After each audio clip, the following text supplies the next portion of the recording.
দর্শক, আপনার ফোনে ক্লোন অ্যাপ কিংবা আপনার ফোনে এমন কোনো অ্যাপ আছে যেগুলো আপনাকে স্পাই করছে, আপনার গুরুত্বপূর্ণ তথ্য নিয়ে যাচ্ছে, তাহলে সেটি কিভাবে জানবেন? নাম্বার এক, ব্যাটারি লাইফ কম। নাম্বার দুই, মোবাইল ডাটা দ্রুত শেষ হয়ে যায়।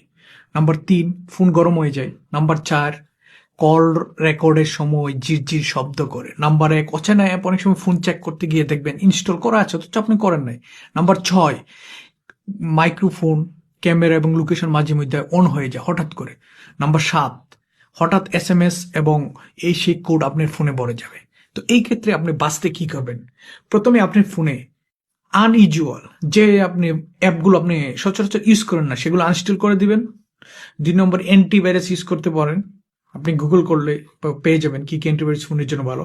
আর সবচেয়ে নিরাপত্তা হচ্ছে যে সবচেয়ে গুরুত্বপূর্ণ যেভাবে আপনি আপনার ফোনটিকে সেভ করতে পারেন, ফ্যাক্টরি রিসিট দিয়ে আপনি ফোনটিকে পূর্বের অবস্থা নিয়ে নেন।